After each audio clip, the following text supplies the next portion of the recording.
ओम नमः शिवाय। जय सिया राम। जय माँ कालका माई। आप सब पर माँ कालका माई अपना आशीर्वाद बनाए रखे। आप हमेशा स्वस्थ रहे, मस्त रहे और खुश रहें। आज का विषय है कि सवारी आती है पर आपको चलाना नहीं आता।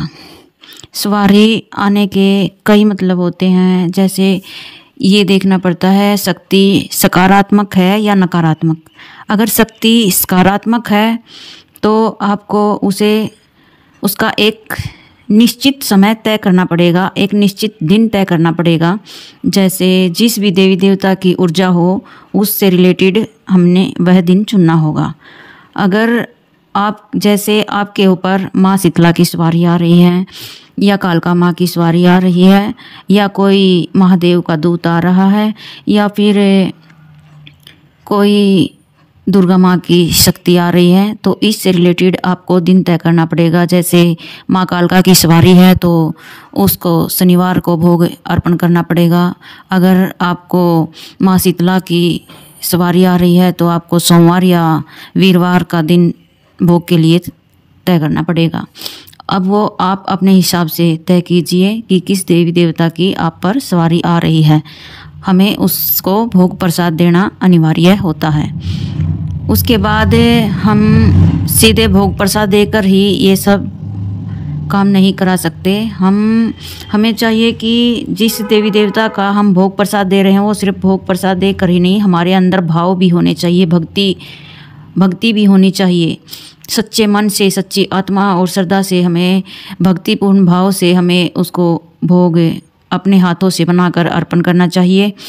ताकि जैसे हमें किसी को, जैसे हमारी घर में माँ रूठ जाती है तो हम उसको मनाते हैं, अपनी मैया को मनाने के बहुत से जतन करते हैं कि हमारी मैया मान जाए। कभी वो हमसे गुस्सा हो जाती है तो उसके लिए अच्छा खाना बना कर देते हैं, कभी चाय कॉफ़ी देते हैं, मैया मैया कहकर उसे आगे पीछे डोलते रहते हैं। ऐसे ही पहली बात तो हमें ये अपने दिमाग से निकाल देना चाहिए कि वो देवी है। हमें ये महसूस करना चाहिए कि वो माँ है, हमारी माँ। जैसे हमारी जननी होती है वो भी जग जननी है, पूरे जगत की माता है, इतनी बड़ी आदि पराशक्ति है। उसके लाखों करोड़ों नाम और लाखों करोड़ों रूप होते हैं। उसको चाहने वाले बहुत होते हैं, लेकिन हम उसे प्रेम से अपना बना सकते हैं। देवी कहकर हम उसे अपना नहीं बना सकते, क्योंकि देवी मान कर तो उसे सारा जग पूजता है, पूरा संसार पूजता है। एक बार माँ बनाकर उसे पूज कर देखिए, उसे भाव दिखाकर देखिए, उसे मनाकर तो देखिए, वो झट से आपको सीने से लगा लेगी। वैसे ये नहीं समझना चाहिए कि वो साक्षात हमारे सामने खड़ी हो जाएगी या ऐसे वो किसी न किसी रूप में हमें अपना प्यार दिखाएगी, हमें सौपन के जरिए अपने दर्शन देगी, हमारे जो बिगड़ते काम है उन सब को वो ठीक कर देगी, हमें जरा भी तकलीफ़ महसूस नहीं होने देगी। उसे जैसे अपनी माँ को मनाते हैं वैसे भोग प्रसाद माँ का बनाइए और उसे अर्पित कीजिए।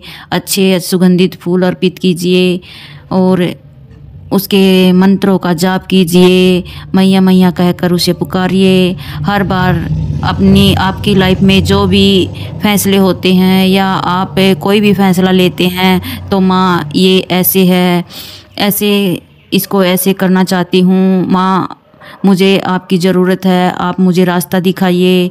उसे सच्चे मन से याद कीजिए, आंखें बंद कर कर उसे स्मरण कीजिए, उसे अपने मन में उतार कर उसकी छवि को देखने की कोशिश कीजिए कि मेरी माँ कैसी दिखती है, कितने सुंदर बाल हैं, नयन हैं, कितने सुंदर माला है, कितने सुंदर हाथ हैं, कितनी प्यारी लगती है मेरी माँ, कितनी मनमोहक है।